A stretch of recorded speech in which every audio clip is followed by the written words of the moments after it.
Halo guys, welcome back again to my channel bersama saya Hansen di sini dan seperti biasanya setiap harinya saya akan buatkan video seputar cryptocurrency. So bagi kalian yang tertarik seputar cryptocurrency boleh aja langsung bantu saya like dan juga subscribe. Jangan lupa juga untuk hidupkan lonceng notifikasinya supaya kalian gak ketinggalan update terbaru seputar cryptocurrency.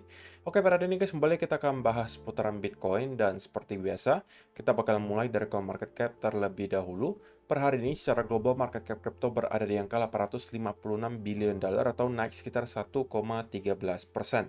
Nah, Bitcoin sendiri di angka 17.400-an, Ethereum 1.331, BNB 275, XRP 0,34, Cardano 0,31, Dogecoin 0,076, dan Polygon Matic berada di urutan ke-10 dengan harga 0,85 dolar. So, per hari ini kita melihat market rata-rata dalam keadaan hijau, walaupun kenaikannya nggak terlalu signifikan, hanya kurang lebih 0, sekian persen hingga kurang lebih 1%. Dan top performernya adalah Dogecoin guys, dengan kenaikan 1,38% ke 0,076 dolar. So, itu adalah outlook sementara dari beberapa top coin yang ada. Sekarang kita masuk dulu ke beberapa berita dan data terbaru hari ini. Nah, yang pertama disampaikan di sini, Powell says Fed might have to make unpopular decision to stabilize prices.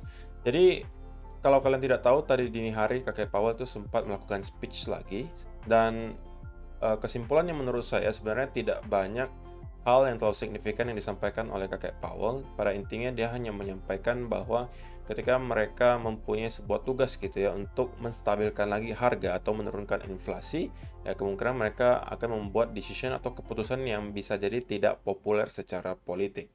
Oke, dan beberapa statement yang disampaikan di sini, price stability is the bedrock, bla bla bla bla bla. Pada intinya ya akan sangat penting bagi mereka untuk dapat menurunkan tingkat inflasi, which is sekarang sebenarnya sudah on track.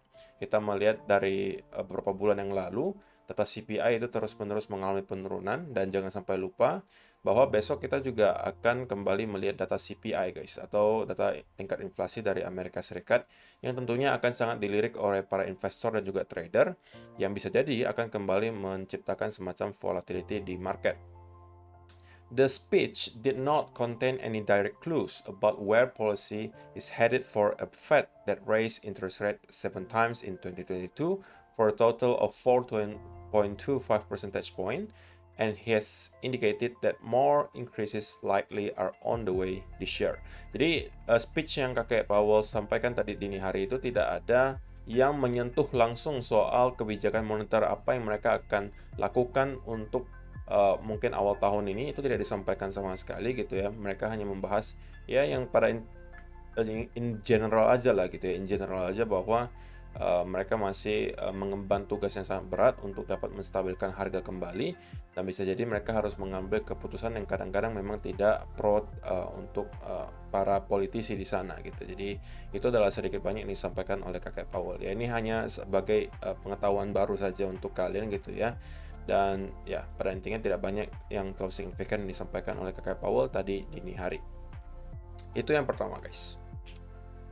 Kemudian yang kedua, ini adalah sebuah hal yang perlu kalian ketahui. Each dot on this Bitcoin price chart is a news headline calling it dead or failed. Bitcoin has proven every critic wrong for over 14 years. Jadi tidak terasa guys, kita melihat Bitcoin itu sudah berjalan cukup jauh gitu ya. Walaupun ini termasuk masih aset kelas yang baru, tapi kalau misalnya teman-teman lihat di sini ada titik-titik biru gelap di sini guys.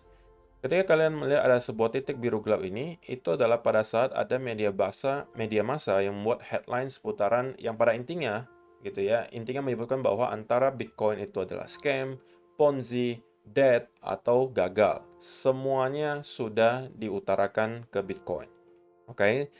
FUD itu nggak cuma ada di tahun ini, tahun lalu guys. Dari bertahun-tahun yang lalu juga Bitcoin sudah dicap sebagai Ponzi, ada yang ngecap itu sebagai scam, ada yang bilang Bitcoin itu bakalan ke nol, dan seterusnya. Dan jika kalian perhatikan, ini sudah ribuan kali atau ratusan kali bahkan kita melihat Bitcoin itu dinyatakan fail atau dead. Tapi pada akhirnya sampai sekarang Bitcoin ternyata masih mampu bertahan. Oke, adopsi masih terus berjalan, dan ini cuma untuk reminder ke kalian gitu ya, bahwa kalian jangan heran atau kaget kalau misalnya kalian mendapatkan lagi headline-headline yang serupa, di mana ya nadanya nadanya adalah bersifat Bitcoin itu akan ke nol, Bitcoin akan dead, Bitcoin akan fail atau gagal, dan Bitcoin adalah Ponzi. Itu bukan headline baru yang baru kalian baca di tahun-tahun ini. Di cycle-cycle sebelumnya pun hal yang serupa bisa kalian temukan. Kalau kalian memang lebih rajin, kalian bisa cek saja dan buktikan sendiri bahwa memang sudah banyak sekali headline, bahkan dari tahun 2012, 2013, 2014, itu juga udah ada headline-headline seperti itu. Tapi sampai sekarang buktinya kita masih melihat Bitcoin itu survive, Bitcoin terus diadopsi, dan justru adopsinya terjadi sangat masif di beberapa tahun terakhir. Oke, jadi kalau misalnya orang-orang di sini saja yang kemarin masih mungkin merasa apakah benar sih Bitcoin itu bakal menjadi aset masa depan gitu ya, tapi masih juga ada orang yang percaya gitu ya dan hold secara jangka panjang. Orang-orang yang nge-hold di sini guys dan juga di sini itu tentunya akan sangat jauh lebih sulit secara mental dibandingkan kita-kita yang di sini. Kenapa? Karena di sini kita bisa bilang memang pada saat itu spekulasinya sangat besar kalau kalian investasi di Bitcoin ya, karena tidak ada sama sekali adopsi yang terjadi gitu.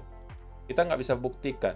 Semuanya hanya dalam bentuk iming-iming. Orang mengatakan Bitcoin akan menjadi aset masa depan, akan dipakai untuk menjadi alat transaksi, tapi semuanya pada saat itu hanya sebuah harapan gitu guys. Tapi kalau misalnya kalian masuk mulai dari 2021, 2022, harusnya kalian tahu bahwa berita-berita adopsi seputaran Bitcoin itu lagi gencar-gencarnya. Bahkan ada negara yang sudah melegalkan Bitcoin sebagai legal tender di negara mereka. Itu tidak terjadi di cycle-cycle sebelumnya. Jadi harusnya secara mental, kalian akan lebih terbantu dan gampang untuk dapat hold jangka panjang Bitcoin untuk sekarang jika dibandingkan cycle-cycle sebelumnya. Dan saya merasa harusnya banyak sekali viewer saya yang masih mampu bertahan ya guys, karena dari segi views dan lain sebagainya pun komentar juga masih banyak yang kayak, kok saya tetap hold kok gitu ya. Masih banyak yang menjadi holder, walaupun mungkin ada yang membeli masih di harga yang cukup tinggi. Tapi saya rasa the worst part of it sudah lewat gitu ya, alias bagian paling buruknya kita sudah lewati harusnya, yang dimana kita drop 69 sampai 15 ribu. Ini cuma sisa-sisanya doang guys. Kalaupun kita masih akan drop ke 12 ke 10 ribu, yaitu nggak jauh lagi sebenarnya dari sini, dan saya cukup yakin harusnya kalian semua akan bisa bertahan dan panen di bull cycle berikutnya bersama saya. Ya. Jadi itu adalah yang kedua. Kemudian yang ketiga, nah setelah kemarin kita melihat ada account yang dicap sebagai permabull dan saya bahas chartnya, kali ini kita bahas yang bearish gitu ya. Dimana jika teman-teman perhatikan, ini tweet dari Master Kenobi. Ini adalah Bitcoin daily chart. Dan dia cukup rajin guys, menghitung gitu ya. Setiap 70 hari sekali gitu ya, kita akan mengalami drop berikutnya. Ini terjadi dari bulan Juni 2022 hingga sekarang. 70 hari, kita kurang lebih 70 hari kita kemudian terkoreksi, kemudian drop lagi berikutnya, 70 hari terkoreksi, kemudian drop lagi, dan kali ini kita juga udah menyentuh ke angka 70 hari lagi, sebentar lagi ya, akan 70 hari lagi. Dan tidak hanya kesamaan dari itu saja guys, tapi kalau misalnya kita lihat dari segi indikator RSI juga memang kita juga membentuk semacam trend gitu ya, upper trend, atau kalau misalnya kalian garis di sini tentunya ada trend lainnya. Dan setiap kali kita break di bawah trend line tersebut, itu biasanya kita akan mendapatkan sell off berikutnya terjadi.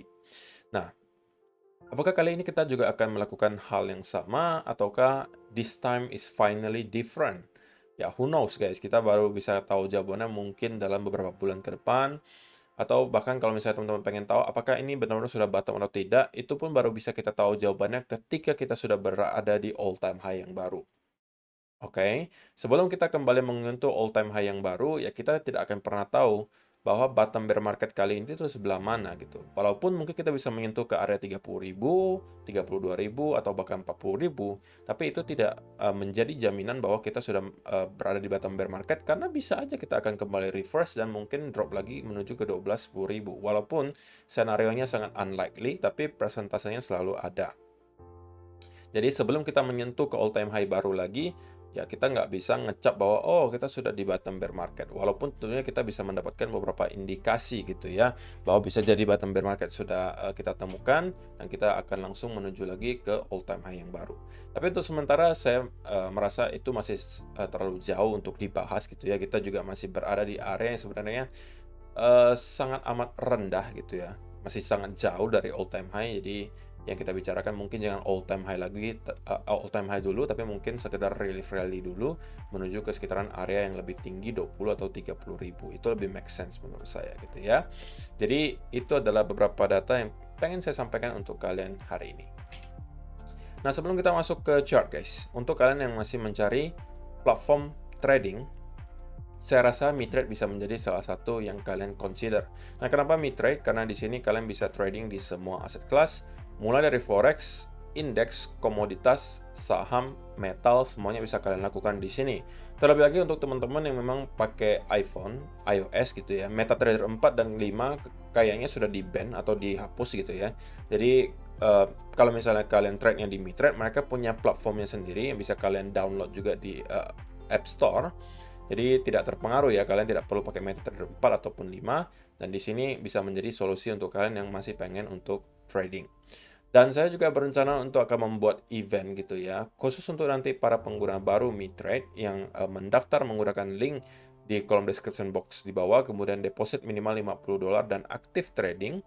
Di setiap 2 minggu saya akan lakukan undian guys. Undiannya hadiahnya adalah Ledger Nano S gitu ya, karena ya kebetulan juga memang kita lagi membahas atau fokus ke arah security di crypto sekarang. Dan saya rasa ini akan sangat membantu gitu. Kalau misalnya teman-teman memenuhi syarat dan misalnya terundi gitu ya, karena saya akan mungkin mengundi dari kolom komentar nanti. Kalau misalnya teman-teman terpilih dan teman-teman bisa menunjukkan bukti kalau kalian sudah mendaftar, kemudian deposit $50 dan juga kalian sudah aktif transaksi, maka saya akan kirimkan satu Ledger Nano S untuk kalian. Dan ini akan saya lakukan setiap 2 minggu sekali pembagian hadiahnya. Jadi kalau misalnya kalian tertarik, bisa aja langsung kalian klik link yang ada di kolom description box di bawah untuk mendaftar, deposit $50 dan transaksi atau trading secara aktif di MiTrade. Ya, jadi depositnya nggak usah terlalu banyak guys, $50 juga udah cukup. Atau kalian memang pengen coba trading dengan nominal yang lebih besar, itu juga tidak masalah gitu ya, silakan. So, sekarang kita langsung masuk aja ke chartnya Bitcoin guys. Dan kalau misalnya teman-teman perhatikan, pada akhirnya Bitcoin hanya terkoreksi nyampenya ke sekitaran area 17.100. Kalau saya pribadi sebenarnya expect-nya nyampe ke area trendline lagi, cuman untuk sementara itu tidak terjadi dan kita kembali membuat high yang baru. Oke. Dan dengan adanya hal ini tentunya kita sekarang semakin jauh di atas area major support terakhir di sekitaran 17.000, which is adalah sebuah berita baik harusnya guys. Tetapi sekali lagi, jika kita melihat dari segi indikator, maka kita bisa temukan bahkan di 4-hour chart sekarang kita juga udah melihat ada potensial bearish divergence tercipta gitu. Nah, sekali lagi bearish divergence itu bukan berarti langsung kita akan drop ya guys. Kita perlu konfirmasi lanjutan gitu. Nah, konfirmasi lanjutannya apa? Kalau bagi saya seperti ini guys. Yang bisa saya lihat terjadi berikutnya di Bitcoin adalah kita bisa aja masih akan merangkak terus naik ke atas walaupun gitu ya, walaupun bisa aja kita akan drop dulu, mungkin menuju ke sekitaran area lower trendline lagi di sini. Sebelum pada akhirnya kita akan kehilangan momentum dan start mendapatkan koreksi tersebut. Ini adalah masih salah satu senario yang menurut saya potensinya cukup tinggi untuk terjadi. Terlebih lagi, kenapa saya rasa kita masih mempunyai sedikit ruang untuk ke atas? Karena kalau misalnya teman-teman lihat, kita sekarang sudah sangat dekat dengan area golden pocket-nya, guys. Oke, ini adalah Fibo 0,18-nya, berada persis di sekitaran area 17.500-an. Yang saya rasa akan bisa kita sentuh gitu, guys. Kita akan mungkin start untuk merangkak naik ke atas seperti ini. Baru dari sini, saya rasa ini bisa menjadi sebuah short setup kalau misalnya teman-teman memang nekat untuk trading high risk gitu ya. Ini bisa menjadi setup ketika kita broke down dari mungkin potensial rising wedge di sini dan kemudian kita retest. Ini bisa menjadi potensial setup yang harusnya dari segi risk and reward termasuk oke gitu ya. Mungkin kalian bisa protect diri kalian di sini dan masuknya mungkin di sini. Rewardnya bisa nyampe ke trendline. Jadi ini minimal mungkin bisa 2:1 itu masih masuk guys. Oke, tetapi itu dengan catatan bahwa kita memang mendapatkan ada breakdown gitu ya. baru teman-teman boleh masuk. Ini pun termasuk high risk menurut saya. Dan karena kita sudah cukup jauh dari area 17.000 di sini, maka sekarang chance-nya semakin besar menurut saya bahwa kita bisa aja nanti ketika sudah terkoreksi dan sudah cukup koreksinya, kita bisa jadi akan kembali start merangkak naik ke atas menuju ke sekitaran area 18.000 yang tentunya akan menjadi area major resistance berikutnya. Kenapa 18.000? Karena 18.000 pertama merupakan area horizontal resistance di sini. Yang kedua juga kita memang mempunyai sebuah trend line yang sudah tercipta dari Agustus 2022 kemarin, dan juga persis berada di sekitaran area 18.000. Jadi ini adalah area of confluence, guys. Jadi menurut saya di sini akan sangat major kalau kita ternyata nyampe ke area sana. Nah, kalau misalnya nanti, atau bukan nanti, tapi besok ya, kalau misalnya kita justru melihat CPI misalnya di luar ekspektasi, alias menurunnya lebih drastis daripada yang diperkirakan atau di forecast, maka kita bisa sesegera mungkin menyentuh ke area 18.000 loh, guys. Jangan sampai salah gitu ya. Jadi tidak perlu waktu lama sebenarnya bagi Bitcoin untuk naik $600 itu nggak ada apa-apanya sebenarnya kalau kita bandingkan dengan volatility di tahun 2021. Pergerakan sebesar $600 itu nggak ada apa-apanya gitu. Jadi itu yang perlu kalian keep in mind. Tapi kalau kita bicara soal pure price action, maka saya tetap masih berpegangan bahwa harusnya Bitcoin akan mendapatkan semacam koreksi yang lebih dalam terlebih dahulu sebelum pada akhirnya kalau memang kita pengen melanjutkan momentumnya ke atas, kita akan melakukan hal tersebut setelah koreksinya pada intinya. 1 hour chart kita juga melihat ada bearish divergence, 4 hour chart ada bearish divergence, kemudian kita juga sekarang berpotensi membuat semacam rising wedge dan mendekati area golden pocket.